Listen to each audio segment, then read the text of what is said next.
Buenas noches o buenas tardes a todos, muchas gracias por venir. Voy a empezar yo primero, soy Xavier Altuna, con los avances en el tratamiento de la hipoacusia. Lo voy a hacer de pie, pero no tenemos micro, si no me oyen bien me lo dicen y volvemos y lo hago sentado. ¿De acuerdo? ¿Te paso yo o te pasas tú? En principio, para entender la hipoacusia y los... ¿Se me oye bien? Sí. Y los avances que tenemos, primero tenemos que ver cómo funciona el oído. Entonces, en el oído, ¿me pasas, por favor? Tenemos unas ondas sonoras que vienen del exterior en muchas direcciones, entran, gracias a que el pabellón auditivo tiene la forma de un teatro, enfoca todas las ondas sonoras hacia el conducto y eso mueve una membrana que es el tímpano y se mueven tres huesecitos muy pequeños. Es una onda sonora que se convierte en una onda mecánica y esto estimula el caracol, que es el oído interno. Eso tiene una característica muy típica del caracol y es que se estimula una célula según y cada frecuencia, igual que en un piano. Si tocamos la tecla grave, a la tecla aguda tenemos varias teclas en medio para tocar. Pues en el caracol es igual, cada sonido estimula una célula del oído interno, como vemos en esta imagen.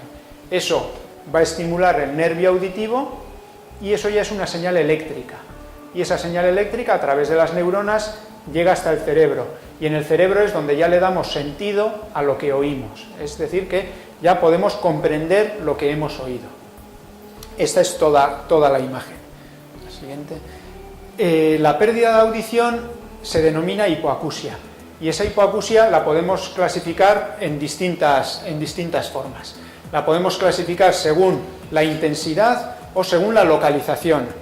Si, por ejemplo, la clasificación por la localización es en la parte externa, veremos aquí, dale a la siguiente, que es la parte externa la que está afectada, y si es la parte interna, es una pérdida de audición del oído interno.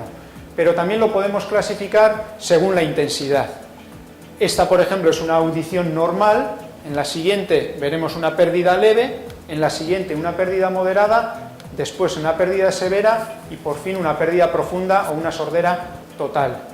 Pero también en la siguiente diapositiva veremos que si se instaura en el nacimiento o antes de que aprendamos a hablar, las consecuencias van a ser muy graves porque no vamos a poder ser capaces de aprender el lenguaje, o se puede instaurar después de aprender a hablar. Por ejemplo, en todos nosotros que ya sabemos hablar, podemos tener también una pérdida auditiva progresiva o brusca.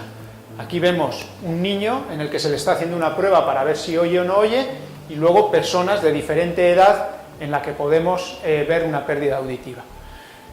El tratamiento, por tanto, va a ser diferente si es leve o si es profunda, si es en el oído externo o es en el oído interno, y también va a ser diferente si es un recién nacido que todavía no sabe hablar o si es una persona mayor que ya sabe hablar y que la pérdida es progresiva. Y eso es lo que tenemos que ver nosotros como especialistas, ver cuál es el tratamiento para cada caso. Vemos la siguiente. Y esto es importante, estamos aquí por un tema importante en cuanto a lo que afecta al paciente y también en la incidencia que tiene. En el mundo hay alrededor de 230 millones de personas que no oyen. Si eso lo trasladamos a España, en España hay 3 millones de españoles que no oyen bien y en Guipúzcoa entre 40 y 50.000 personas. La que más gente se afecta es las personas de la tercera edad, de tal forma que en la siguiente línea vemos que pacientes de más de 65 años tienen un 50% de pérdida auditiva, de más de 80 años hasta un 85% de pérdida auditiva. Y si lo vemos en nacimientos, en los nacimientos vemos que 5 de cada 1000 niños nacen con un problema auditivo y en 1 de cada 1000 niños ese problema auditivo es muy severo, es decir, no oye bien o no oye nada de ninguno de los dos oídos. Por tanto, es un problema que es bastante prevalente en la población. Pasamos a la siguiente. ¿Y esto qué repercusiones tiene? Bueno, pues en la tercera edad, donde hemos dicho que es muy frecuente, la tendencia del paciente en la tercera edad, sobre todo si no oye, es a aislarse, a no participar en las conversaciones, a no quedar con los amigos, y esto puede conducir al aislamiento, a la depresión, a un mayor deterioro cognitivo. Y por tanto, en la tercera edad, donde es tan frecuente, es importante tratarlo para evitar estos problemas añadidos. Y en el niño, donde gracias a Dios es menos frecuente, pero es muy determinante. Un niño que no oye no va a aprender a hablar, y si no aprende a hablar va a tener muchas limitaciones en su vida social y laboral en el futuro. ¿Cómo podemos nosotros diagnosticar esta pérdida auditiva? Bueno, pues la prueba que se hace típicamente en las consultas y que todos ustedes habrán hecho es una audiometría. Entramos en una cabina, un audiólogo nos dice distintos tonos a distintas intensidades si oímos o no oímos y debemos contestar y con eso tenemos la curva audiométrica. En niños pequeños o en niños recién nacidos esto no lo podemos saber, el niño no nos va a contestar si oye o no oye y antes se hacían maniobras tan burdas como hacerle así y si el niño se volvía, bueno, pues sí oye, bueno, oye a esa intensidad, pero ¿eso cuánto es? Hoy en día, si vemos en la siguiente imagen, contamos con dos pruebas que utilizamos en la siguiente diapositiva, vemos, para hacer lo que llamamos cribado neonatal. Son dos pruebas que, sin necesidad de la colaboración del paciente, sea niño, adulto o anciano, podemos saber cuánto oye, cómo oye de cada uno de los dos oídos. Y es una prueba que se hace poniendo unos electrodos en el oído y aquí, totalmente inocua, y lo sabemos en 5 minutos. Y eso es un avance muy importante en el diagnóstico de la pérdida auditiva. Y una vez que tenemos el diagnóstico y lo que queremos saber todos es si eso tiene tratamiento. La pérdida auditiva, bien sea leve, moderada, severa, profunda, en jóvenes o en ancianos, si lo podemos tratar. Bueno, pues tenemos tratamientos muy diferentes. Vamos a ver en la diapositiva que va a ser diferente si es del oído externo o del oído interno. Pasamos la siguiente.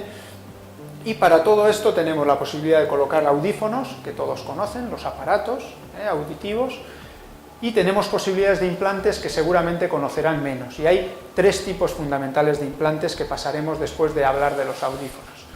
Vamos a ver, los audífonos existen desde hace mucho tiempo, pero son audífonos que ya en el siglo XIX, y el más famoso fue Beethoven, que utilizaba una trompetilla, que son estos instrumentos que están aquí, que lo que hacen es amplificar el sonido. Más adelante se utilizaron transistores, aparatos electromagnéticos, todos daban amplificación del sonido, no se entendía mejor y además eran muy grandes.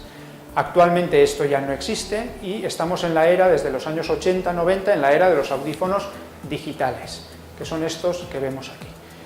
Tienen tamaños diferentes y no es solamente por gusto. Mucha gente nos dice, yo quiero aquel, el pequeñito que está allí, yo quiero ese. Bueno, pues ese puede ir bien para un tipo de pérdida auditiva, pero puede ir mal para otro tipo de pérdida auditiva. Y por eso es muy importante que sea un profesional que sepa de audiología el que le diga al paciente, pues mire, usted con su pérdida auditiva le viene bien este tipo de audífono.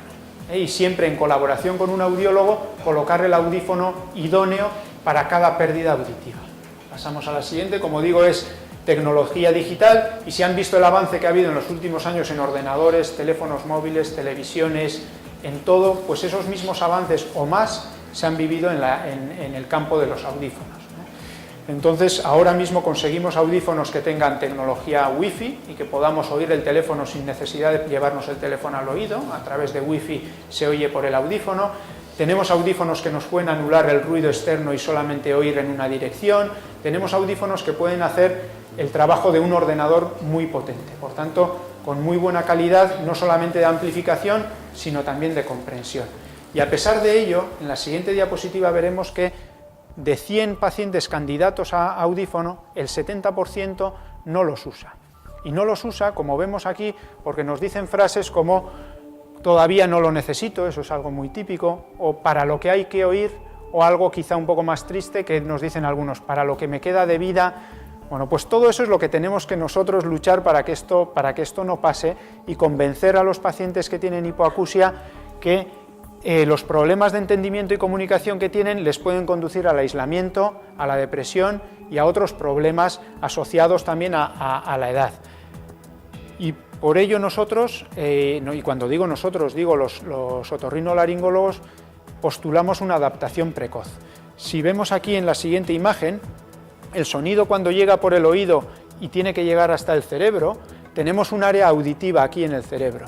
Entonces, si nosotros no oímos bien, pero estamos como los de la primera frase que dicen todavía me arreglo, todavía me apaño bien, bueno, pues en la siguiente diapositiva veremos que esa área auditiva y en la siguiente cada vez se va haciendo más pequeñita.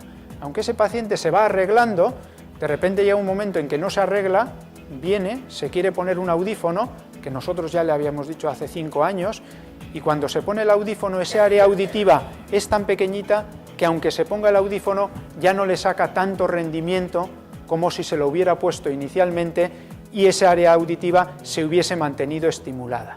El ejemplo que ponemos siempre es de aquel niño que nace sordo, que si le ponemos un implante en los 2 primeros años de vida va a oír bien, pero si no le ponemos el implante en 10 años, si se lo pusiéramos cuando cumpliera 11 años, no le iba a servir para absolutamente nada. Ese cerebro auditivo ya no existe. Bueno, pues en las personas de la tercera edad, algo no tan dramático como en un niño, pero poco a poco, si no lo estimulamos, esas neuronas pueden ir bajando y haciéndose vagas o perezosas para oír. En ocasiones el paciente, aunque sea del 30% de que se ponga el audífono, pues no está satisfecho y es algo muy habitual. Y entonces lo que nos dicen es que no le da suficiente ganancia, que no entiende bien, que le hace ruido o que el oído le supura, le irrita, le duele. Entonces tenemos que probar varias cosas. Pasamos a la siguiente diapositiva y lo primero es revisar el audífono que lleva. Quizás no lleve el audífono adecuado, el audífono que lleve no sea digital, no sea suficientemente moderno, pero si todo con el audífono está bien, igual tenemos que cambiar de audioprotesista. Tenemos policías buenos, policías malos, médicos buenos, médicos malos, audioprotesistas buenos y audioprotesistas malos. Bueno, pues igual hay que cambiar. Si cambiamos y sigue sin funcionar, pues igual hay que cambiar de otorrino también, puede ser. Y si todo esto lo hacemos y sigue sin funcionar, pues igual es el momento de colocarse un implante.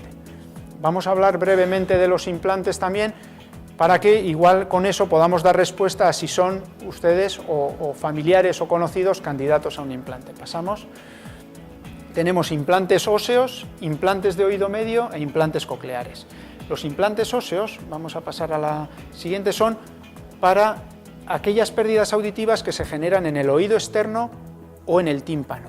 Y por tanto, lo que podemos hacer en la siguiente diapositiva es poner un implante muy pequeñito aquí en el hueso, se hace con anestesia local y sin necesidad de ingreso, y eso transmite el sonido a través del hueso directamente al oído interno. Allí vemos lo chiquitín que es, se pone aquí detrás con anestesia local y se transmite el sonido al oído interno. Y los pacientes oyen perfecto gracias a este implante y sin necesidad de ocluir el conducto con un audífono. Pasamos a la siguiente, aquí es cómo quedaría sin el procesador y en la siguiente cómo quedaría con el procesador. Esto incluso ha mejorado un poquitín más y podemos hacerlo sin necesidad de que quede el implante aquí fuera y que quede con un imán a ras de piel, como veremos en la siguiente. Pasamos a la siguiente.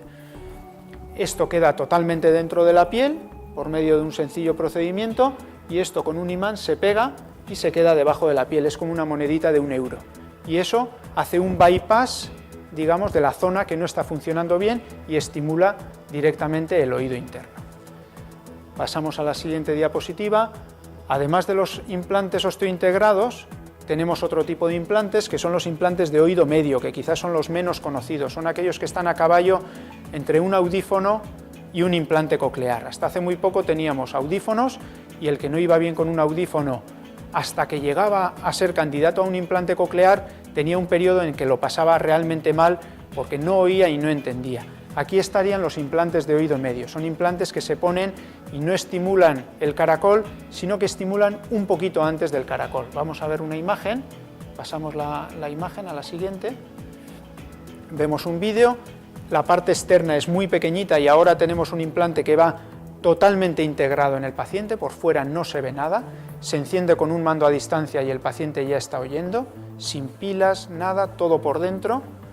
Estimula directamente la cadena de huesecillos y eso hace que puedan oír mucho mejor que con un audífono y todavía no necesiten implante coclear. Los candidatos a esto son los que he dicho, los que no se benefician de un audífono pero todavía no requieren un implante o porque por razones estéticas no quieran llevar un audífono y quieran llevar un implante todo por dentro. Y así pues también puede ser. Generalmente gente joven que quiere oír cuando está en la piscina, cuando está en la playa, cuando está haciendo deporte, pues son candidatos ideales para esto. Pasamos a la siguiente.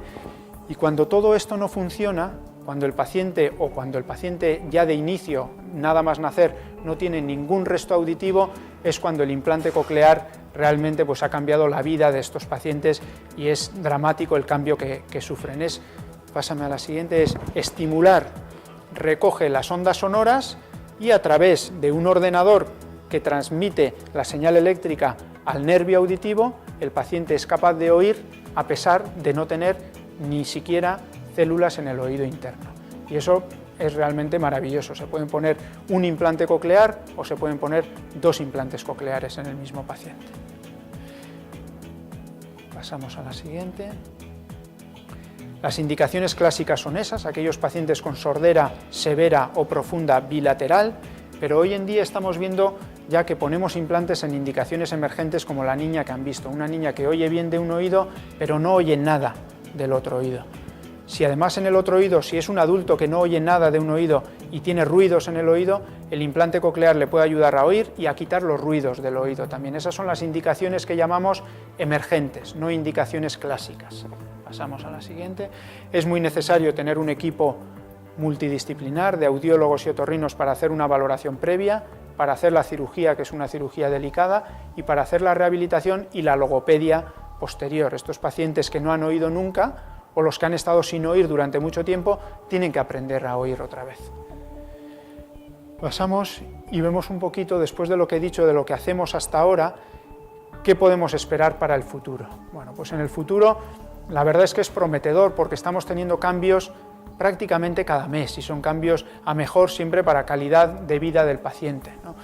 Podemos esperar audífonos e implantes que sean cada vez mejores y que sean totalmente implantados, como he dicho, eso ya lo tenemos en audífonos implantables. El implante coclear totalmente implantable saldrá en breve también, pero mucha gente se pregunta sobre las células madre, que seguro que habrán oído hablar. Pues las células madre son células que se implantan en la cabeza, que se implantan en la rodilla, que se implantan en la cadera y ayudan a regenerar células que no tenemos. Bueno, pues eso es algo que también se está investigando, pero todos los otorrinos y todos los investigadores coincidimos que no se debe esperar a que esto funcione sin tener una estimulación de la vía auditiva. Por tanto, no por esperar a decir, bueno, seguro que dentro de 5 años saldrán unas células madre, hasta dentro de 5 años no nos pongamos un audífono o no nos pongamos un implante, porque entonces ese área cerebral que hemos estado viendo se hará cada vez más pequeñita. Pasamos. Y por último, a mí me gustaría que se hubieran contestado un poco estas preguntas, pero si no es así, nuestras puertas están abiertas para contestarlas. Si estamos bien con el audífono que tienen ustedes o que tienen sus familiares, o es hora de ponerse un implante. Si es candidato a un implante o si ya tienen uno, si sería candidato a un bilateral. O también si tiene una pérdida de un oído solo, si hay soluciones para eso, que hasta hace muy poco se decía que no, que solo una pérdida de un oído no había soluciones, o también para lo último, que son los acúfenos o los pitidos en el oído, a ver si eso tiene solución, pues también tiene solución de la mano de los audífonos o los implantes. Muchas gracias. Gracias por haber venido, muchos sois pacientes de mi consulta aquí. La diferencia fundamental entre mi trabajo aquí en Eibar y en Policlínica es la cantidad de medios. Pues bueno, la diferencia es evidente, ¿no? Y el tiempo que podemos dedicar, pero que espero que los que habéis venido y que sois pacientes míos estéis contentos del seguimiento que hacemos aquí también. Os vamos a dar una visión de cómo se pueden hacer las cosas cuando contamos con muchos medios, que sobre todo en casos complejos como es esta patología, pues en muchas ocasiones es muy importante tener, ¿no? Pasamos a la primera. Vamos a hablar en qué consiste el sistema del equilibrio, ¿no? Y el sistema del equilibrio es un sentido dentro de los sentidos especiales, como es la visión, el gusto, el olfato. Todos hablamos de esos sentidos, pero no hablamos de la equilibriocepción, ¿no? Que es la capacidad que tiene el ser humano de mantenerse en pie, y es algo que diferencia al ser humano del resto de las especies animales, y es lo que marca la diferencia inicial a partir de la cual el ser humano se ha convertido en un animal superior, porque el permitirle el que se pueda mantener en pie el ser humano es lo que le ha permitido tener un desarrollo cerebral con una capacidad y una inteligencia muy superior por la morfología craneal, y le ha permitido utilizar las manos sin necesidad de apoyar en el suelo para mantener el equilibrio, y eso ha sido lo que ha marcado la diferencia entre el humano y el resto de los animales. Por ello, el sistema que mantiene el equilibrio, que permite eso, es un sistema de una trascendencia importantísima. Siguiente diapositiva. Vamos a preguntarnos cómo funciona el sistema del sentido del equilibrio, ¿no? Es algo un poquito difícil de explicar. El que tiene una alteración del equilibrio es muy consciente del grado de limitación que le genera, pero Para entender cómo funciona el sistema tenemos que entender que existen tres fuentes de información para el cerebro, para nuestro interior, digamos, de cuál es nuestra posición espacial. Y esas fuentes de información es la somatosensorial, que es la sensación que tenemos al pisar el pie, el ángulo que tiene el tobillo, la sensación que tenemos en las articulaciones del cuerpo cuando nos movemos. Esa primera parte, digamos, es una parte de información importante. Una segunda parte es la información visual, es lo que vemos. Cuando yo me muevo en la sala, al mismo tiempo que me muevo, ustedes se mueven en dirección contraria y esos cambios del espacio desde el punto de vista visual son una fuente de información muy importante. Y por otro lado, el sistema más importante, el medidor autónomo de nuestra posición en el espacio, es el sistema vestibular. El sistema vestibular también está en el oído interno. La gran mayoría de las alteraciones del equilibrio tienen su origen en un fallo a nivel del oído interno. Todo el mundo nos asustamos con un vértigo, pero lo normal es que estén producidos por patología poco importante que está en el oído interno. En un espacio muy pequeño, dentro del cráneo, tenemos el órgano de la audición y el órgano de equilibrio. Lo hemos visto en las fotos, en las diapositivas que ha mostrado antes Javier, y lo veremos ahora. Y ahí tenemos un sensor de movimiento que funciona de forma autónoma, y aunque no veamos y aunque no tengamos un contacto que nos informe de nuestra posición desde el punto de vista físico, podemos tener una noción de nuestra posición espacial. Existen dos formas, estas serían las formas de información, y en la siguiente diapositiva podemos ver cuáles son las formas de respuesta. Nos llega información y cómo responde el organismo para mantener el equilibrio. Pues hay dos vías fundamentales para responder. Por un lado, es lo que llamamos reflejo vestíbulo-espinal. En la siguiente diapositiva, bueno, vamos a pasar, porque en estas diapositivas fundamentalmente lo que estoy describiendo es cómo es ese órgano del que hablábamos. Antes Xavier nos ha mostrado el caracol, que lo podemos ver ahí muy bien, y todo el resto es del órgano, que está comunicado de forma directa a través de esos canales que vemos aquí. Son espacios llenos de líquido, y el movimiento de ese líquido dentro del cráneo a mover la cabeza es el que permite al sistema vestibular orientarnos en el espacio. ¿De acuerdo? Así funciona ese sensor.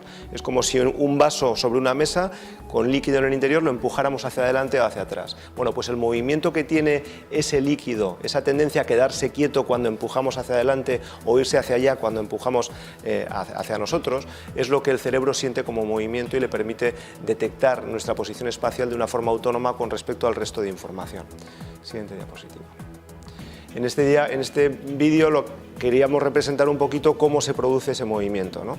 En el cráneo estamos viendo la imagen que hace el individuo, y ese tipo de movimientos hace que el líquido gire dentro del canal semicircular, y ese canal semicircular informa al cerebro de qué tipo de giro estamos realizando.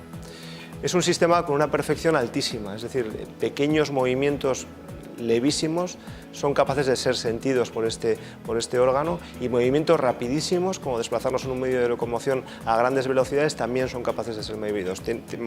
Tienen un rango frecuencial altísimo, lo que lo hace ser un sistema de una complejidad muy, muy alta. Siguiente diapositiva. Como decíamos, nos llega información, pero ¿cómo respondemos? Entonces todos entendemos que cuando nos empujan hacia un lado, la tendencia espontánea es intentar recuperar la postura. No hace falta pensar. Inmediatamente, cuando alguien nos pega un empujón, nuestros músculos se van a contraer de forma de intentar recuperar la postura. En la siguiente diapositiva veremos lo que pasa en un diagrama cuando en un paciente una persona que está subida en una plataforma, cuando esa plataforma la hacemos avanzar hacia adelante, lo inicial que va a ocurrir, si el suelo de repente se mueve hacia allá, es que yo sin querer me vaya hacia atrás por el efecto del movimiento, pero mis sensores de movimiento van a detectar que me estoy desplazando, y lo que van a hacer es recuperar poco a poco la postura hasta que llegue a una posición estable en la que ya, aunque siga hacia adelante, me pueda mantener en equilibrio. Y eso ocurre de forma espontánea, no tenemos que pensar. Inmediatamente, en cuanto empezamos a movernos, se produce esta cadena de reflejos. El siguiente reflejo es el reflejo vestíbulo-ocular. Esta niña está girando, igual hay que darle, Xavi. Está girando hacia su derecha todo el rato, y si se fijan no se ve muy bien, pero eso lo podemos hacer cualquiera. Si estamos con una persona y le hacemos girar, se produce un movimiento de los ojos constante que llamamos nistagmo. Es como un salto que dan los ojos de forma constante, y eso nos indica que el sistema del equilibrio está funcionando. ¿Y por qué hay esta relación entre la visión y el sistema del equilibrio? Bueno, cuando yo giro hacia un lado, lo que ocurre es que mis ojos, para que yo tenga una información espacial, para que yo tenga información durante el movimiento que estoy realizando, mis ojos lo que van a intentar es quedarse quietos en el campo visual. Es decir, yo giro hacia mi lado izquierdo y mis ojos lo que intentan es quedarse quietos y lo que hacen es desplazarse lentamente hacia el lado derecho, para que al girar yo no haga un barrido del campo visual. Imaginemos que tenemos una cámara de vídeo y la giramos. Al girarla barremos todo el campo visual y por lo tanto eso no nos permite orientarnos en el espacio. Bueno, este sistema lo que hace es, ese reflejo, lo que hace es hacer que los ojos se desplacen lentamente en dirección contraria para que las cosas estén quietas cuando nosotros estamos girando. Evidentemente llega un momento en que llegamos al final de la posición de la órbita ocular y hay que volver a recolocar los ojos. Por eso el movimiento que hacemos cuando giramos hacia un lado es desplazamiento contrario lento y volver y volver. Y ese movimiento es el que vemos en cualquier movimiento que hacemos habitualmente se produce y lo vemos cuando el sistema falla de forma espontánea. Cuando hay una alteración del sistema del equilibrio, una de las formas que tenemos los médicos, los otorrinos, de detectar el fallo es ver los ojos del paciente y las personas que han pasado por una consulta por este tipo de problemas sabrán que les observamos de esta manera. ¿Qué pasaría si el sistema no funciona correctamente? Si no tenemos ese reflejo vestibulocular y nos movemos rápidamente, lo que ocurre es que las cosas no están quietas, porque no hay compensación del movimiento que hacemos nosotros con el movimiento ocular y el campo visual está todo el rato moviéndose. Y así, de esta forma es como viven las personas que tienen alteraciones a nivel de la función del sistema vestibular. No son capaces de mantener las imágenes estáticas cuando se están moviendo. Siguiente diapositiva. Cuando hablamos de vértigo y mareo, hablamos de muchas cosas. ¿De acuerdo? El paciente cuando viene a la consulta, una de las cosas muy importantes cuando un paciente tiene alteraciones del equilibrio es darle tiempo para explicarse, porque no es fácil explicar lo que le ocurre a uno cuando tiene un vértigo. A veces sí, es muy fácil contar que todo me da vueltas cuando me tumbo en la cama, luego veremos los diagnósticos posibles, pero en muchas ocasiones el paciente se encuentra mal y le resulta difícil explicar lo que le está pasando y muchas veces son síntomas que nunca en su vida ha tenido. Uno explica muy bien un dolor de garganta, pero es muy difícil explicar un problema de inestabilidad o vértigo. Y hablamos de diferentes cosas. Los síntomas relacionados con el mareo y el vértigo son la tercera causa de consulta en atención primaria, por lo tanto es una patología con una frecuencia altísima y es muy habitual que cualquier persona a lo largo de su vida tenga este tipo de problemas. Casi llega a la mitad de las personas a que en un momento de su vida tiene algún tipo de síntoma relacionado con problemas vestibulares. Pasamos al siguiente. Cuando hablamos de vértigo, mucha gente cuando habla de vértigo lo que habla es de la sensación desagradable cuando nos ponemos al borde de un acantilado, de un rascacielos, de un edificio, da igual, a veces de una escalera de 1 metro hay personas que les produce una sensación desagradable. Antes comentaba cómo al desplazarme yo y moverse las cosas me orientan en el espacio. Cuando estamos muy lejos de las cosas, nosotros estamos acostumbrados a esto, a que yo me muevo y las cosas se mueven a mi alrededor, y eso resulta agradable porque me da información de mi movimiento. Cuando las cosas están muy lejanas, no tenemos esa sensación, es decir, yo me muevo y estos sillones se mueven rápido, pero el movimiento del fondo es más lento, y si las cosas están mucho más lejos, mi percepción de movimiento espacial cuando me desplazo es mucho menor, porque la relación de movimiento entre cosas muy lejanas y mi posición es menor. Ese fallo que se produce cuando estamos en una altura muy grande, el tener lejos las cosas y por lo tanto el desplazarme, no tener la sensación de que las cosas se mueven de una forma natural o de una forma habitual cuando están más próximas, es lo que en algunos pacientes les resulta muy desagradable. Y es lo que llamamos acrofobia. La acrofobia es un tipo de alteración psicológica, como el que tiene miedo a las agujas o a las arañas, que en algunos pacientes puede ser muy limitante. La mayoría de las veces es muy leve y al paciente no le afecta mucho, pero en otros casos puede ser muy limitante. Y es el miedo a las alturas. No tiene que ver con lo que estamos hablando ahora, aunque es un motivo de consulta que a veces ocurre. A veces llega un paciente a nuestra consulta, se sienta y me dice, tengo vértigo. Cuénteme qué es lo que nota. Cuando subo a una altura no puedo aguantar. Bien, usted no tiene vértigo, pero esto no lo tiene que tratar un otorrino. Esto es otro tipo de vértigo. En la siguiente diapositiva hablo del mareo. Hay determinadas personas en las que ese sensor de movimiento que tenemos en el cráneo es especialmente sensible, es decir, digamos que se sobrecarga con facilidad.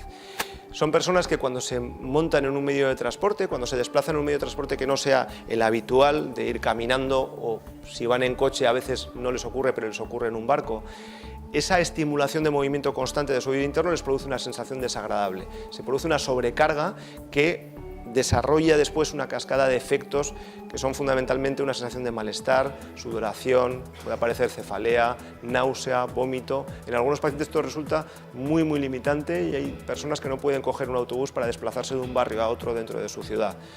El mareo, la cinetosis, ocurre en grupos familiares, es frecuente que en la misma familia haya más personas que tengan estos síntomas y a veces se establece una relación de forma que esos síntomas desagradables que aparecen en el paciente con este tipo de mareo de los medios de transporte llegan a aparecer ya sin necesidad de que se exponga a este tipo de movimientos. Hay gente que, bueno, se sube la niña al coche y dice me mareo. Y dices, bueno, hombre, no hemos arrancado, no te puedes marear. Pues sí puede ocurrir. Y es porque es una sensación tan desagradable que se establecen vínculos entre los olores del coche o las percepciones que tiene el paciente incluso antes de que se produzca el movimiento. La cinetosis es algo que se trata fundamentalmente por exposición al movimiento. Los marineros se marean igual durante una época de su vida y progresivamente va desapareciendo ese tipo de mareos, y los pacientes que tienen cinetosis muy acusada se pueden tratar. Es decir, hoy en día está descrita la posibilidad de que un paciente tenga sensación de inestabilidad crónica incluso durante meses que se ha producido después de un viaje en un medio de locomoción no habitual, y eso hoy en día tiene tratamiento. Hablábamos de que cuando falla el sistema de vestibular es cuando tenemos vértigo. Ya me voy a centrar en la palabra vértigo. Vértigo es una palabra que viene de la palabra vertere. Vertere es girar. Entonces, la definición, el signo y el síntoma más típico de los problemas a nivel del sistema del equilibrio del oído es la sensación de giro que se produce. Y esa sensación de giro que se produce es debida a que cuando falla uno de los oídos, la diferencia de función entre el oído sano y el enfermo hace que el paciente tenga una sensación de giro. Porque yo, de una forma natural, cuando todo funciona bien, cuando me giro hacia la derecha, lo que ocurre es que se estimula el oído derecho y el oído izquierdo baja su función, trabaja más despacio. Sí, y eso es natural, y eso a mi cerebro le llega como una sensación de que estoy girando a la derecha. Bueno, pues lo que ocurre es que de repente mi oído izquierdo, aunque yo esté quieto, enferma y se estropea, para el cerebro da igual. Lo que le llega al cerebro es el oído derecho funciona bien y el izquierdo funciona más lento. Eso significa que estás girando a la derecha. Y por lo tanto aparecen síntomas similares a las sensaciones de movimiento que tenemos de una forma habitual, pero en situaciones estáticas, estando quieto. Eso es muy desagradable porque se produce una incongruencia entre la información que está llegando al cerebro desde el oído, que está diciendo que estás girando a la derecha, pero tus ojos y tu sensación corporal es de que estás quieto. Bueno, esa incongruencia de información es la que produce un montón de síntomas de malestar, de sensación de náusea, de vómito, muchas veces en situaciones de gravedad, de encontrarse realmente enfermo, a pesar de que la enfermedad no sea grave. Es una situación que altera tanto la calidad de vida del paciente en ese momento que resulta realmente muy limitante. Siguiente. ¿Y cuáles son las enfermedades más frecuentes? ¿Cómo falla habitualmente el sistema del equilibrio y qué es lo que nos solemos encontrar?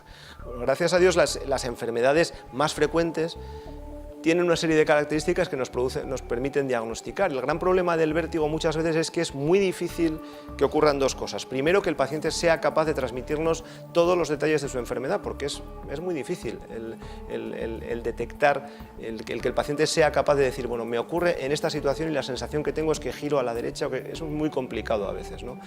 Y por otro lado, que nuestra capacidad de medir a veces es limitada, ¿no? Nuestra capacidad de coger al paciente y no solamente que nos cuente, sino detectarle dónde está fallando el sistema, a veces es limitada. Xavier nos comentaba antes cómo estudiamos la pérdida de audición, y hoy en día en eso hemos avanzado mucho, y a pesar de que es un sistema complejo, digamos que el patrón de trabajo de la audición es un patrón bastante estándar, bastante lógico. De hecho, hemos sido capaces de desarrollar a lo largo de la historia sistemas que han conseguido hacer algo que hace muchos años parecía imposible, y es que una persona que no oía, oiga, y que una persona que estaba condenada a tener una vida completamente diferente a la de los demás pueda hacer una carrera universitaria y no tener ningún tipo de diferencia en su calidad de vida con los demás. Eso es algo que en el sistema del equilibrio todavía no ha ocurrido, está avanzando mucho, ya existen implantes vestibulares, pero todavía eso no ha conseguido una perfección suficiente, y es porque el sistema vestibular es especialmente complejo. Para poder diagnosticar por ese motivo necesitamos tiempo del paciente y luego necesitamos muchos medios técnicos.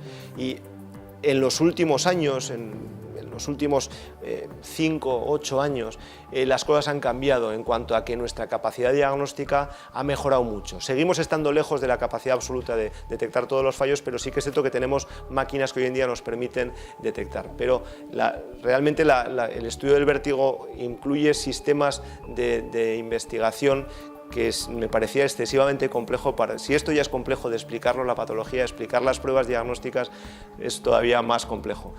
Si algún día entráis en nuestra página web, que tenéis la información en las diapositivas, ahí se describen las máquinas y podéis ver visualmente cómo son las plataformas de posturografía dinámica, que son plataformas grandes computarizadas donde al paciente se le sube y podemos medir su oscilación corporal y podemos medir qué pasa cuando le hacemos que su entorno visual se mueva o qué ocurre cuando el suelo en el que está se queda como blando y tiene que mantener el equilibrio. Eso nos permite sacar muchos datos, pero me parecía un poco complejo meternos.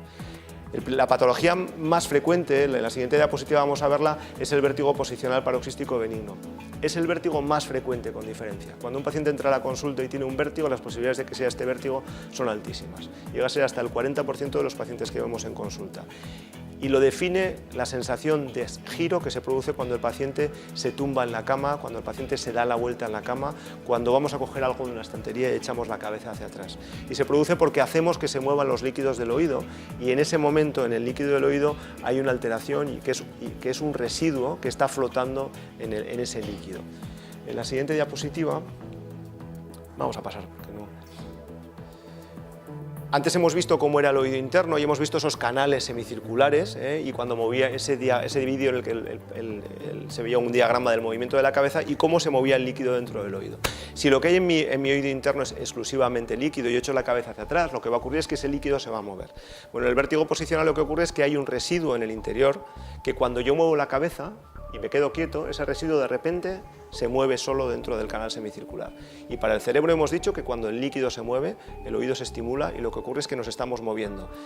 Lo que va a pasar es que yo me voy a la cama, me tumbo en la cama, me quedo quieto y de repente tengo una sensación muy intensa de giro a pesar de que estoy quieto. Generalmente son episodios que duran pocos segundos, pero cada vez que repetimos el movimiento vuelven a aparecer. Vamos a pasar. Es un vértigo muy frecuente y terriblemente infratratado, ¿de acuerdo? Es un vértigo que se puede curar al paciente cuando tiene el vértigo. No sirve de nada citarle dentro de un mes, eso no sirve de nada. La consulta, yo tengo la facilidad, en Policlínica tenemos facilidades que no tengo aquí, y a la hora de tratar a un paciente con vértigo, una vez que tengo el diagnóstico de vértigo posicional, no le vuelvo a citar al paciente, le digo cuando tenga vértigo, venga a mi consulta. La maniobra de Epley es algo que se definió en los años 90. Epley es un otorrino que trabaja en Oregón, yo he tenido la oportunidad en más de una ocasión de estar con él, y es una persona que definió algo que parece de sentido común. Bien, si el problema en el vértigo posicional es que hay un residuo que se mueve cuando nos movemos, igual si colocamos la cabeza en una serie de posiciones conseguimos que ese residuo cambie de posición y el paciente se cura. Bueno, pues describió una maniobra que en los años 90, inicialmente cuando él fue por los congresos a contar lo que había descubierto y que sus pacientes se curaban, los otorrinos no le creían y pensaban que se estaba quedando con ellos, y ha sido una maniobra que ha cambiado la evolución del paciente vertiginoso y de hecho ha cambiado la evolución de la otoneurología, es decir, la parte del otorrino que se dedica al estudio del vértigo, porque hemos tenido capacidad de curar a muchísimos pacientes y eso ha permitido que se tome más en serio esta parte de la especialidad. Hoy en día un paciente con vértigo posicional se puede curar de una forma realmente espectacular, a veces con 1 o 2 sesiones nada más, siendo una patología muy limitante. Vale, siguiente diapositiva. El vértigo de Meniere es otra entidad completamente diferente. Hemos hablado que el oído interno está lleno de líquido, hablábamos del líquido que mueve el sonido, produce movimiento del líquido al final en el oído interno, eso se traduce en información sonora, y que el movimiento de mi cabeza mueve el líquido dentro del oído y eso se traduce en información espacial, ¿no? El problema de la enfermedad de Meniere es que la presión de ese líquido es excesivamente alta, ¿de acuerdo? Entonces el paciente que tiene una enfermedad de Meniere tiene una hipertensión, pero no en la sangre, sino en el líquido del oído interno. Como esa hipertensión afecta tanto al caracol como al sistema vestibular, lo que ocurre es que el paciente va a tener como síntomas fundamentales pérdida de audición. Asociada a esa pérdida va a tener ruido en el oído por mala función de la parte auditiva y va a tener crisis vertiginosas. Las crisis vertiginosas del vértigo de Meniere son crisis superiores a 20 minutos con clínica muy intensa de giro, que se mantiene a lo largo del tiempo y que son muy incapacitantes. La forma... Vamos a pasar a la siguiente. Seguimos. La forma de tratar la enfermedad de Meniere fundamentalmente es la farmacología, es la medicación. Y el porcentaje mayor de pacientes con enfermedad de Meniere van bien solo con medicación. Van bien significa no se curan. El paciente con enfermedad de Meniere tiene una enfermedad crónica. Cuando uno va al médico con hipertensión arterial y le dan un hipotensor, nadie le dice al médico ¿y cuándo voy a dejar de tomar el hipotensor? Probablemente nunca. Hay muchísimos pacientes que una vez que inician un tratamiento hipotensor por una hipertensión sanguínea no dejan de tomar la medicación nunca en su vida. En la enfermedad de Meniere pasa lo mismo. El que tiene una enfermedad de Meniere tiene que tomar medicación prácticamente toda su vida. Y a partir de ahí diremos que muchos pacientes con enfermedad de Meniere pasan periodos de años en los que les da guerra y que requieren medicación y luego pasan una fase estable en la que ya no tienen crisis de vértigo. Pero les queda como secuela generalmente la pérdida de audición. El ruido en el oído no suele ser un problema en la inmensa mayoría de los pacientes, lo tienen pero no les limita mucho, aunque por supuesto hay de todo. ¿Qué ocurre con un porcentaje de pacientes que es en torno al 10-15% en los que la medicación no funciona bien? En ese grupo de pacientes seguimos teniendo alternativas de tratamiento y hoy en día un tratamiento que se está extendiendo mucho es el uso de la gentamicina intratimpánica o los corticoides intratimpánicos. En vez de dar medicación por boca, vamos a poner medicación dentro del oído directamente mediante una sencilla intervención en la que lo que hacemos es a través del tímpano rellenar el espacio que hay detrás del tímpano, lo rellenamos con un producto para que ese producto vaya al oído interno. El porcentaje de éxito de esta técnica es alto y en pacientes que van mal con medicación pues es una opción a tener en cuenta. Es variable el resultado con esta técnica porque depende de cuánto producto es capaz ese oído interno de absorber, por lo tanto siempre tiene variabilidad y hay pacientes que por muchos tratamientos intratimpánicos que les demos no los llegamos a solucionar. ¿Y qué hacemos con esos pacientes? ¿O qué hacemos con el paciente que nos dice, mire, yo quiero algo definitivo, yo no puedo hacer mi trabajo, no puedo conducir un autobús de línea porque es mi trabajo y no puedo seguir en estas condiciones si la medicación no va bien? Bueno, pues existen técnicas que pueden conseguir que el paciente a un paciente le desaparezcan las crisis de vértigo, además conservando el resto auditivo que tenga. Tenemos que entender que la enfermedad de Meniere a largo plazo puede hacer que la audición baje, pero podemos hacer una técnica que llamamos sección del nervio vestibular, que nos permite desconectar el sistema del equilibrio de ese oído del cerebro y por lo tanto no aparecen crisis de vértigo y la audición queda tal y como esté en ese momento.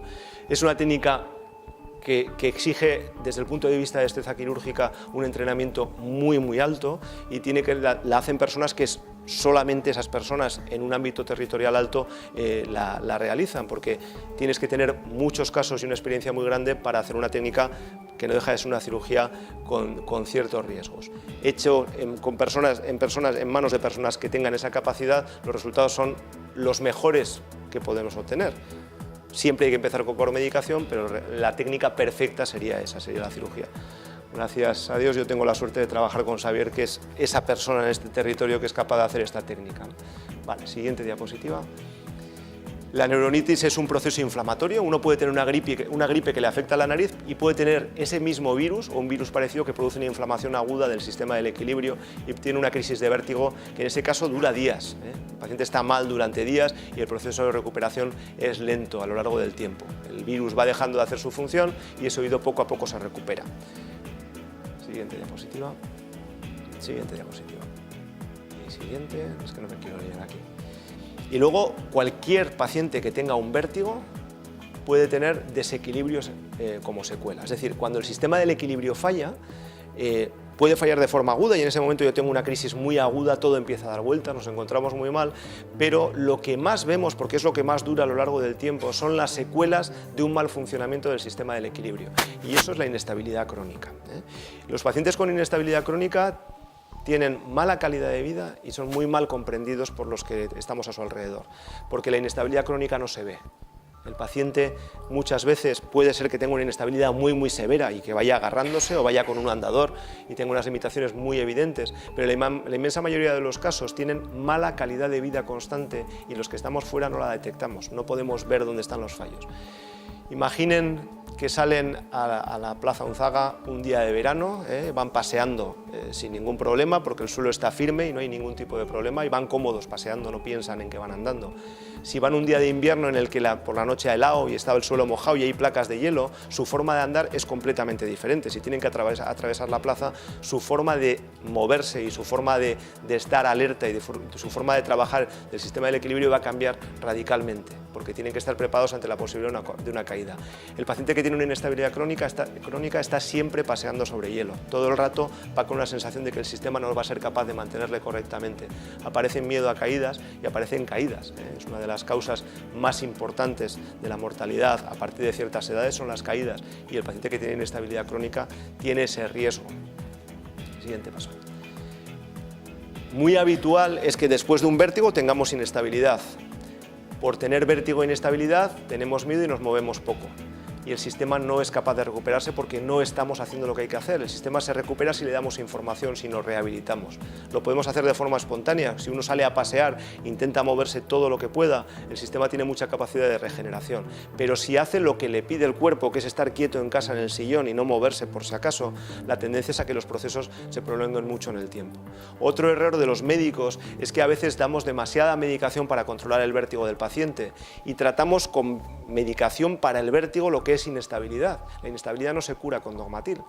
La inestabilidad mejora moviéndose y tomando la menor cantidad de medicación posible, porque si la medicación que tomamos nos anestesia el sistema del equilibrio, el cerebro no es capaz de regenerar y no puede activar los planes de recuperación del sistema del equilibrio. La siguiente. Vale, siguiente. Para conseguir que todo funcione, el siguiente. Bueno, en esto de aquí me voy a parar un segundito porque no hace falta tener una enfermedad para tener inestabilidad. Cumplir años no es una enfermedad, es una bendición, pero eso tiene un peaje. El sistema del equilibrio, el sistema visual, nuestra percepción a nivel de la planta del pie, eso se altera. La capacidad de sentir disminuye en todos los aspectos a nivel de equilibrio. La visión está peor, la planta del pie no nota de la misma forma el suelo y el sistema del equilibrio, igual que la audición baja, como nos ha explicado antes Xavier, el sistema del equilibrio también disminuye su función. Y eso no es una enfermedad, es un proceso natural, pero ese proceso natural, en según qué contextos, puede hacer que nuestro equilibrio esté limitado. Y si nuestro equilibrio está limitado, tenemos el problema de las caídas. La tendencia natural del paciente que tiene una inestabilidad crónica es a cambiar su dinámica de movimiento. No levantamos mucho los pies del suelo, intentamos desplazarnos despacio y vamos siempre en una situación de precaída. A eso se junta el cambiar tanto el patrón de movimiento, nos pone en una situación más difícil. El sistema del equilibrio trabaja peor cuando estamos haciendo eso, a pesar de que nos parece que estamos más seguros. Y a eso se une que nuestra capacidad muscular y nuestra capacidad de respuesta, la velocidad de respuesta es menor. Por lo tanto, que cuando damos un traspiés no tengamos capacidad de dar un paso para conseguir recuperar el equilibrio. Suelo decir a mis pacientes que cuando cumplimos 60, 65 años, tenemos obligación de pasear. Hacemos deporte cuando somos jóvenes para mantenernos en forma y poder ir muy guapos en bañador. Cuando cumplimos cierta edad tenemos obligación de mantener el equilibrio moviéndonos, porque si no el equilibrio empeorará. Y no hay nada que limite más la calidad de vida de un paciente mayor que tener una alteración del equilibrio. No busquen enfermedades, no hay nada que pueda darles peor calidad de vida que tener un equilibrio que no funciona correctamente. Es muy importante en casa tener medidas de precaución, porque desgraciadamente no todos vamos a ser capaces de pasear 2 horas por la mañana y 2 horas por la tarde, ni vamos a tener la posibilidad de buscar soluciones que cambien radicalmente nuestro equilibrio. Por lo tanto, a pesar de que les animo a buscar soluciones, habrá que tener precauciones y hay 1000 medidas que todos sabemos que en casa hay que tomar. No tenemos que tener alfombras que estén despegadas del suelo, que se puedan despegar, no tenemos que tener cables en mitad del salón, tenemos que llevar un calzado que nos coja el tobillo por detrás, no tenemos que llevar zapatillas de casa abiertas por detrás, tenemos que tener medidas de sentido común. Cuando uno tiene 20 años se puede poner lo que le dé la gana y los tacones de la altura que le dé la gana, pero llega un momento que eso no lo podemos hacer, a no ser que queramos caer de cabeza, por lo tanto no lo tenemos que tomar en serio. La medicación que tomamos, la iluminación que hay en nuestro hogar, el tener medidas de sujeción en torno a los espacios en que los movemos, igual no hace falta, pero tienen que estar, ¿de acuerdo? Siguiente. Y por último, ¿qué hacemos? Porque luego me dicen los pacientes, ya, pero yo no puedo, Bien. Jonander Millán y Edurne Millán son los rehabilitadores en nuestra consulta. Llevan todo el tema de rehabilitación del equilibrio y por las mañanas en nuestra consulta hay siempre pacientes que están trabajando su equilibrio. Lo que hacen es, en las fotos que vemos en la siguiente diapositiva, trabajamos con máquinas que consiguen que el paciente, de una forma sencilla diremos, juegue con su equilibrio, trabaje su equilibrio en condiciones muy específicas en las que hacemos que la rentabilidad del ejercicio sea muy alta, que trabaje mucho el sistema del equilibrio. Este tipo de ejercicios son la forma de conseguir que el paciente con inestabilidad crónica vaya cogiendo seguridad, vaya recuperando su sensación de equilibrio normal y, por supuesto, nadie promete nada a un paciente que tiene 80 años. Es evidente que nadie viene aquí a una consulta por inestabilidad crónica previendo con ciertas edades correr una carrera o una maratón, ¿de acuerdo? Pero lo que buscamos es que tenga seguridad, porque el problema de la inestabilidad crónica y las caídas a partir de ciertas edades puede suponer un cambio radical en la calidad de vida. Seguro que todos conocen pacientes que estaban bien, se cayeron y a partir de ahí, desde entonces, pues bueno, efectivamente, es un problema muy grande, es un problema de salud pública muy importante que todavía en nuestro país no se ha tomado en serio y todavía hoy en día, seguro que los que conocen un poco de qué va el asunto, se habrán dado cuenta que los medios que tenemos hoy en día para medir a nivel de salud pública, para medir y tratar las alteraciones del equilibrio, todavía no son suficientes. Hay que estar concienciado, hay que estar preparado, hay que escuchar a las personas como nosotros que nos dedicamos a esto y hacernos caso en cuanto a tomarse en serio lo que podemos hacer, que es no parar, pasear y tomar medidas en casa, y cuando las cosas no son suficientes recurrir a centros en los que podemos rehabilitar al paciente. Siguiente. Y eso es todo lo que les queríamos contar.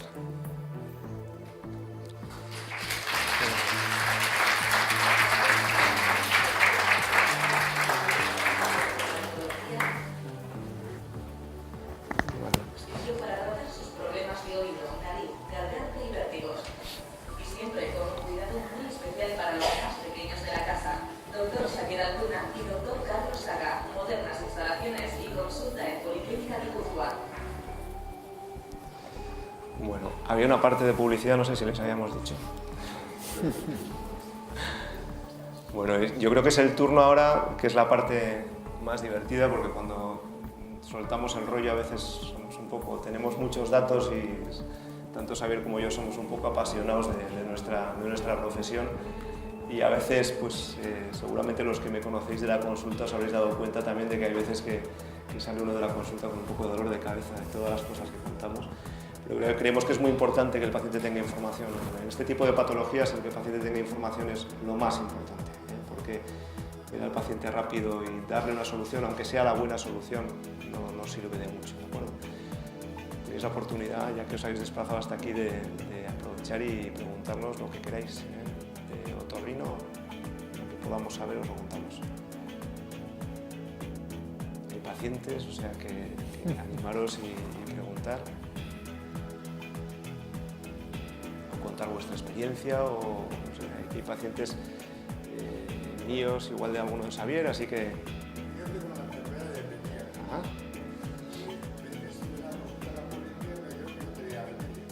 Que no tenía remedio, bien.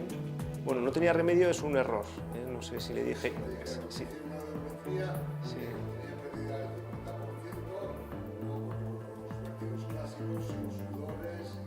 ¿Y estuvo conmigo en la consulta?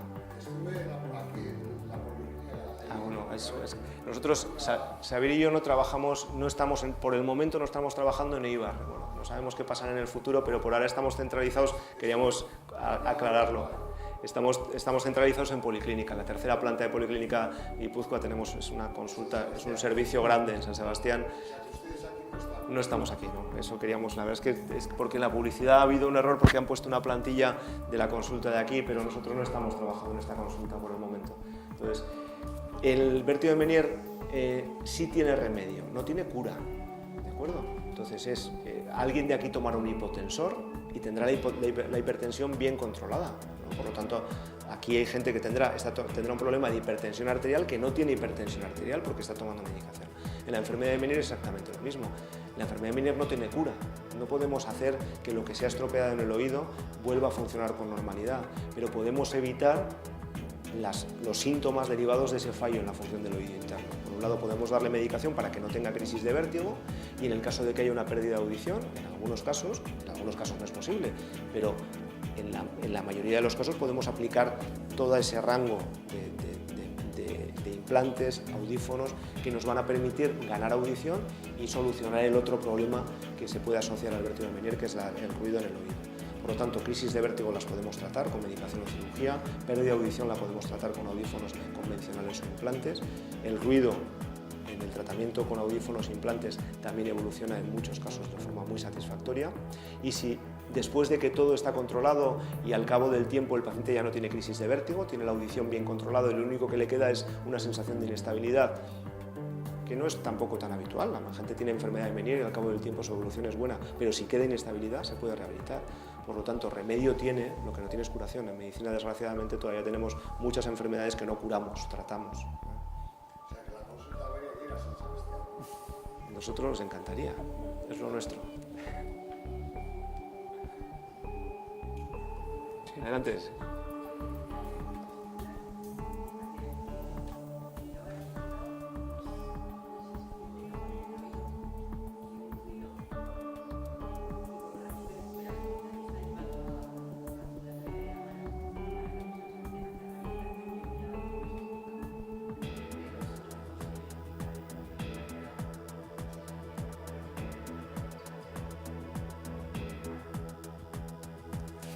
El ruido, ¿sabías? Y luego ya hablo de la inestabilidad. Bueno, en principio habría que ver si efectivamente es una neuritis vestibular, porque una neuritis vestibular por definición afecta al nervio vestibular, que es el nervio del equilibrio, y por tanto no afecta al nervio de la audición, no debería afectar a la audición y tampoco generar acúfenos. Eso es... Entonces, eso es lo primero que hay que ver, ¿no? Que la neuritis vestibular por definición es solo afectación del nervio vestibular. Una de las cosas que en su caso habría que hacer si no lo han hecho es pedir una resonancia magnética, que sería normal.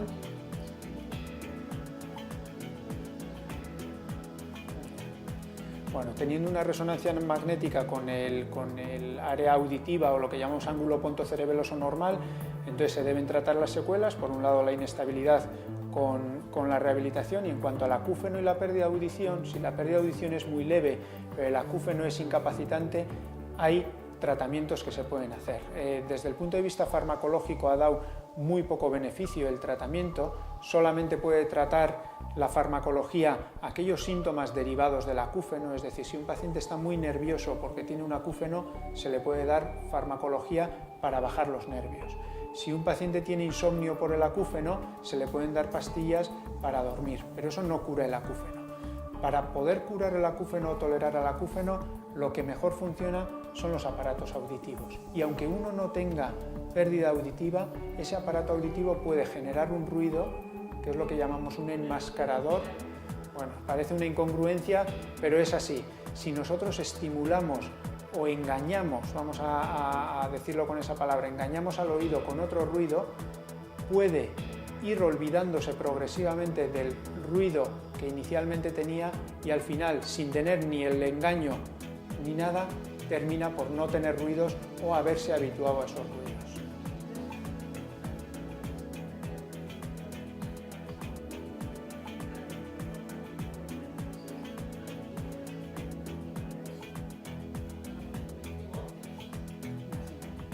Pero también hay dudas porque es muy difícil hacer diagnóstico aquí, pero tenemos que hacerlo, ¿no? A pesar de que tienen que entender que el diagnóstico hecho de esta manera no es la forma adecuada, pero en este intercambio de ideas es bueno, yo creo, para ustedes que lo hagamos, ¿no?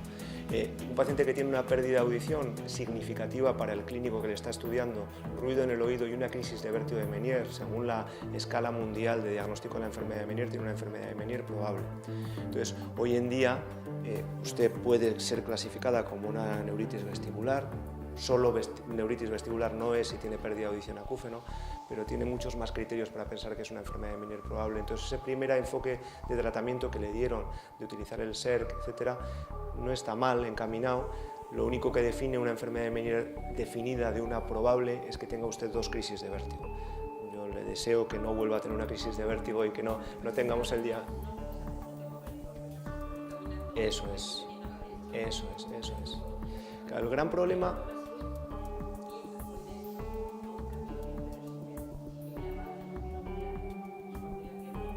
El gran problema que tenemos con la inestabilidad crónica, y sé que en Amara se está haciendo, hay una persona que se está dedicando a hacer algo de rehabilitación vestibular, es que la realidad es que no se está tomando en serio por los sistemas públicos de salud en ningún sitio.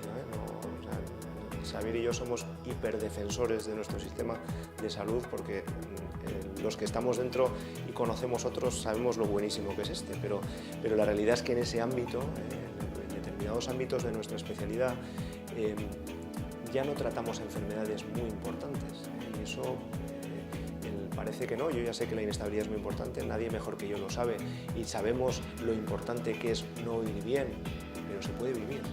Y eso implica que el peso que tiene sobre un sistema de salud en tratar estas enfermedades no sea tan grande como otras cosas, y eso es entendible. Todos preferirán que les curen un cáncer antes de que les den un audífono gratis, ¿verdad? Entonces, en el tema de la inestabilidad, el gran problema que tenemos es que los medios y la forma que se está tratando en los sistemas públicos no es la perfecta. No es la perfecta porque una plataforma de posturografía dinámica, como hemos visto ahí, tiene un coste tan elevadísimo que no es afrontable de una forma regular. O sea, no podemos tener una plataforma de posturografía en el Hospital de Mendaro porque nos cargamos el presupuesto. Entonces, y luego, por otro lado, porque el tiempo que dedicamos a cada paciente en rehabilitación, el tiempo que requieren los especialistas como Edurne y Jonander en prepararse en este campo tan específico, pues es algo que no está a la orden del día. Entonces, yo a los pacientes que tienen inestabilidad crónica siempre les digo, usted puede optar a ir a un centro de rehabilitación muy especializado o hacer lo que hace todo el mundo en el globo terráqueo, que es ponerse a pasear y hacer ejercicios usted solo, porque hay un porcentaje de pacientes muy grande que se cura así, no hace falta hacer grandes cosas, ¿no? Pero si las cosas no van bien de una forma espontánea, de una forma habitual, como se hace en muchos sitios, lo que hay que hacer es recurrir a un centro en el que se hagan cosas diferentes que han demostrado ser eficaces. Barro para casa, pero es que la realidad es esa, porque además me lo puedo permitir porque yo he intentado muchas veces que se implante rehabilitaciones de la forma adecuada y que los sistemas públicos de salud se tomen en serio esto. Y bueno, pues lo que dicen es que los presupuestos hay que sopesarlos dependiendo de la gravedad de las patologías, también es entendible. Exactamente, sí pasa exactamente igual con los problemas laborales, con las bajas laborales. Por otros motivos hay muchos más medios para recuperar bajas laborales por inestabilidad, hay menos medios.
De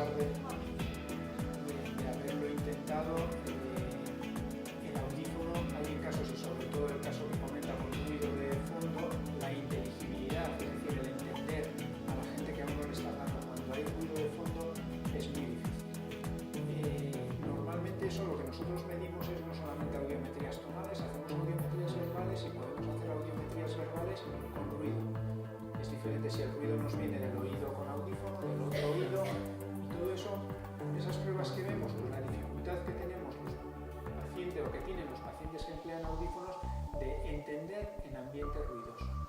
Si ese porcentaje de inteligibilidad disminuye mucho y el audífono no le está dando un beneficio, es en esos casos en los que queremos subir un poquito más la amplificación del audífono, pero cuando subimos la amplificación nos molesta, nos acopla y no podemos emplearlo. Y es ahí cuando vemos, bueno, a este paciente le iría bien subir la amplificación, pero tenemos una limitación de que el micrófono, el amplificador y el tímpano están muy cerca.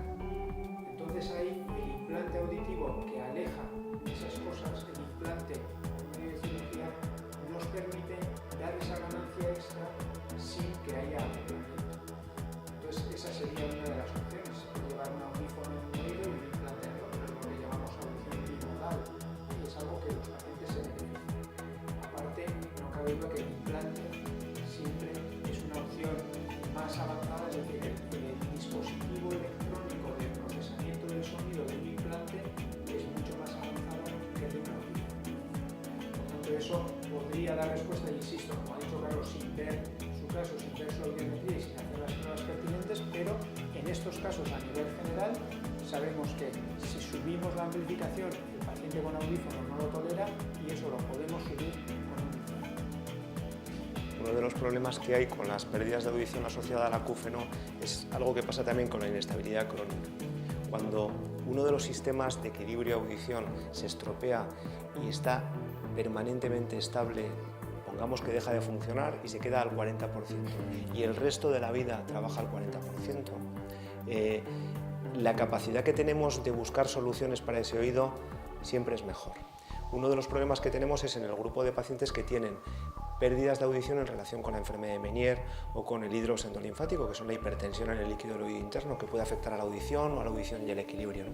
Porque en esos casos la función del oído no siempre es estable. Hay momentos que el ruido sube, que la audición baja, que hay crisis clínica de vértigo, porque esos cambios de presión hacen que la función de ese oído, pues un día es el 40%, otro día es el 30%, otro día es el 70%.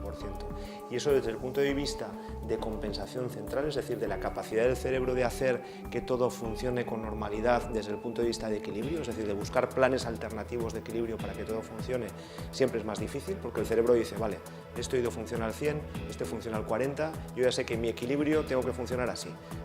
Y me acomodo a esa situación y parece que me recupero. Si mañana el oído enfermo trabaja al 60, el cerebro se tiene que volver a cambiar de plan y eso es lo que impide que el sistema de equilibrio funcione bien. Y algo parecido pasa en la audición en estos casos.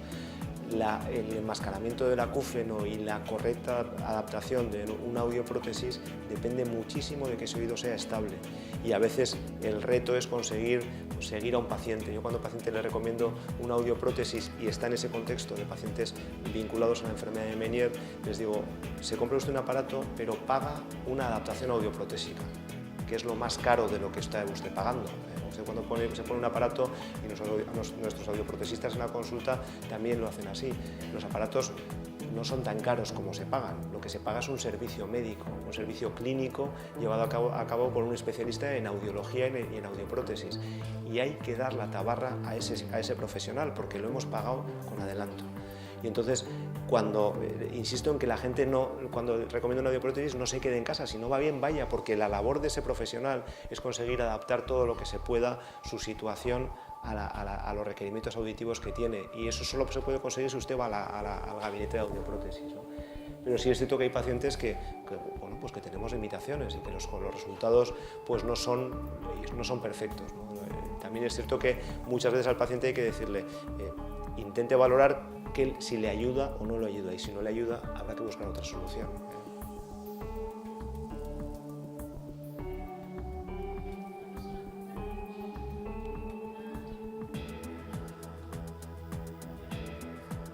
Son síntomas. Sí, están preguntando si una persona con vértigo va a cambiar su evolución por ponerse un audífono. En principio no debería cambiar, son síntomas, son fallos en el oído interno digamos, que van por ramas diferentes, aunque están en el mismo lado. En algunos pacientes existe algunos tipos de vértigo, que son muy poco habituales, que se desencadenan por ruido. Entonces en esos pacientes puede ser que una audioprótesis pueda dar algún problema, pero realmente vamos, yo no me acuerdo de ningún paciente en este momento que tenga esa sintomatología, y además suelen ser problemas, los vértigos relacionados con que se desencadenen por exposición al ruido, generalmente son problemas que tienen una solución quirúrgica, que se pueden operar y pueden mejorar, ¿no? Pero no, tanto la pérdida de audición como el vértigo hay que tratarlos con el tratamiento adecuado. Si uno tiene vértigo, tiene que buscar la forma de solucionarlo, y si además tiene una pérdida de audición, hay que buscar una solución mediante una audioprótesis o un implante.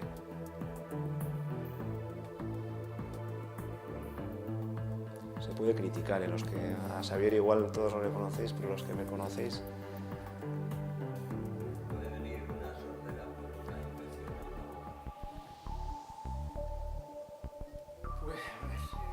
Puede. No podemos decir que no, porque en medicina todo es posible. Pero bueno, hay que buscar una relación causal. Por lo que me comenta, puede ser que el antibiótico para solucionar la infección de la boca, si es un antibiótico ototóxico, pueda provocar esto. Si la infección ha evolucionado y ha afectado al oído medio o al oído interno, puede producirlo. Si ha generado una respuesta autoinmune de nuestros anticuerpos muy severa o muy intensa contra esa infección, y esos propios anticuerpos atacan al oído interno, puede generarla. Entonces, la respuesta es sí, puede, pero habría que estudiarlo. Y puede por distintas vías posibles. Le he puesto 3, pero podríamos seguir. Esas posibilidades existen.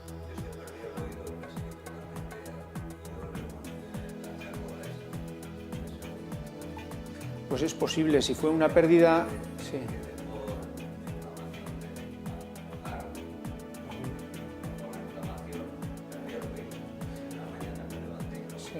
Pues puede ser, y en ese caso muchas veces suele ser generada por nuestros propios anticuerpos, es decir, generamos una cantidad de defensas tan alta contra la infección del oído, contra la infección de la boca, que cuando la infección va mejorando, lo voy a resumir así, ese exceso de defensas pueden equivocarse y atacar al oído, y es lo que llamamos enfermedad autoinmune. Lo mismo que ocurre en las artritis reumáticas, que nuestras defensas afectan a nuestras articulaciones, etc. Pues eso puede ocurrir. Bueno, es un Menier inmunomediado, puede ser. Puede ser. Puede ser, en realidad el proceso es lo que llamamos, por definición la enfermedad de Menier es una enfermedad que no tiene un antecedente, ¿no? Pero lo que llamamos enfermedad autoinmune, enfermedad inmunomediada. Sí, al final en algunos pacientes la forma en la que se manifiesta una enfermedad en la que las propias defensas atacan al oído interno, no reconocen las células del oído interno como propias y les atacan intentando defenderse de algo que es propio, ¿no? Y eso produce una alteración en la anatomía del oído interno. Esa alteración de la anatomía del oído interno se puede convertir en una pérdida de audición aislada o en una alteración de la regulación de los líquidos del oído interno, que al final produce una clínica equiparable a una enfermedad de Menier.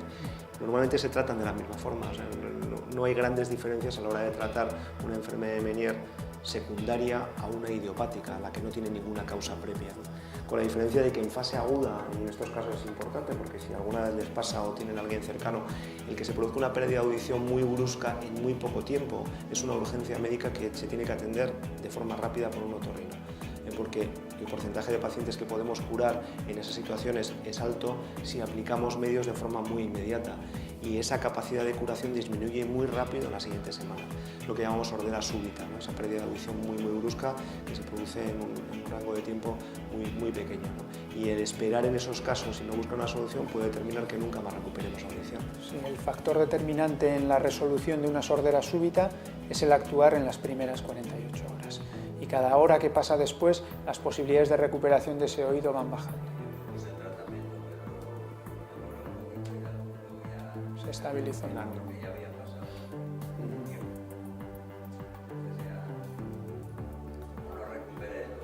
Claro, pasado el tiempo al final, porque también hacemos tratamientos, cuando el tratamiento oral o tratamiento intravenoso, a veces los pacientes los ingresamos en el hospital para hacer tratamiento intravenoso, cuando eso no va bien, a veces planteamos tratamientos intratimpánicos, como he explicado, que usamos a veces en la enfermedad de Menier, y en esos casos a veces rescatamos a algunos pacientes que no han respondido a la medicación, pero ya pasado un tiempo ya muy largo, pues lo que hay que buscar es reparar, no curar, tratar las sino secuelas. tratar las secuelas, ¿no?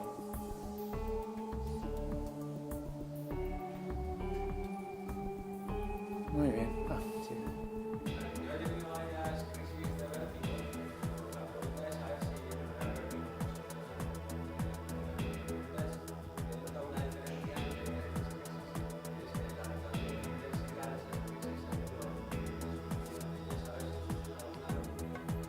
Sigue dos lógicas, ¿no? La primera, que es posible que las crisis sean menos intensas, y la segunda es que la primera vuelta a la montaña rusa da mucho más miedo que la sexta. Entonces, la realidad, la percepción que tenemos del vértigo, cuando hemos pasado ya por un médico y nos ha explicado lo que pasa y le ha quitado hierro al asunto, ha dicho, bueno, esto es un vértigo posicional, hay que estar tranquilo, se manifiesta de esta forma, entonces la percepción que tenemos del vértigo es diferente, porque evidentemente somos más, desgraciadamente, veteranos en esa enfermedad. Eso por un lado. Y segundo, porque el vértigo posicional es algo muy físico, depende de la cantidad de residuo que hay en el oído interno. Podemos tener síntomas muy leves de que hoy no tengo nada, pero me doy la vuelta para mirar a alguien que me llamó en la calle, hay un momento como que se me va la cabeza, y eso puede ser todo, o puede ser una crisis que nos tumbamos en una camilla y que tenemos que ingresar a un hospital, ¿no? Entonces, ese rango de sintomatología depende fundamentalmente de la cantidad de residuo físico que hay dentro del canal semicircular del oído interno, ¿no? Entonces eso hace que las crisis puedan ser más o menos intensas. Pero el que vaya a menos generalmente tiene más relación con veteranía ante la enfermedad que con... porque generalmente son crisis que varían en intensidad, ¿no? Hay veces que son crisis muy leves, otras veces que son más intensas, ¿no? ¿Puede ser que las muelas del juicio, las de arriba, tengan algún conflicto ahí? En medicina, los que somos médicos en general, no deberíamos decir nunca no puede ser, porque una parte muy importante de la medicina es desconocimiento de los médicos, ¿no? Entonces, realmente no hay motivos médicos hoy en día para pensar que cómo estén las muelas puede influir en patología del equilibrio, ¿no? Antes os he presentado una foto en la que estoy con John Epley, que es la persona que ha cambiado, ha revolucionado el tratamiento del vértigo posicional paroxístico, y eso supuso un cambio radical, y es que ahora cuando vamos a una consulta médica por un vértigo, normalmente no se nos pide una placa de cervicales, no deberían de pedirnos una placa de cervicales normalmente, aunque todavía hay algunos médicos que la piden, ¿no? No tiene ningún sentido, no tiene ninguna relación el vértigo con problemas en el cuello, por lo menos no de una forma con un peso específico a la hora del diagnóstico, ¿de acuerdo? Entonces, lo que antes se pensaba que todo era del cuello, es decir, es que voy al médico, es que cuando miro hacia el techo me mareo, claro, usted tiene un vértigo posicional, no es porque mueva el cuello. El problema está a nivel del oído interno, no en el cuello, pero durante cientos de años estos vértigos se atribuían a un problema en el cuello, que hoy en día se sabe que no es así, ¿no? Si hacemos una placa de cervicales a un paciente con vértigo, tiene lo que tenemos todos, una rectificación cervical, contracturas, osteofitos, crecimientos óseos. El cuello se estropea con el paso de los años y si le haces una foto lo detectas, pero no es una causa de vértigo, ¿no? Entonces, otro tipo de síntomas como si tenemos problemas en las muelas o si tenemos problemas de sinusitis, que a veces también se vincula, en principio no tiene una relación, por lo menos no una relación directa con un vértigo posicional, porque además el vértigo posicional es de los vértigos que no ofrece duda. O sea, el diagnóstico del vértigo posicional se hace con una camilla y podemos tener una capacidad diagnóstica prácticamente del 100%. Entonces, lo que ocurre es que en un vértigo posicional tenemos que estar seguros de que no es otra cosa, y por eso es importante hacer una batería de pruebas que descarten que el resto de función del sistema del equilibrio está bien, pero lo que es específicamente el vértigo posicional se diagnostica muy fácil, no tiene muchas dudas.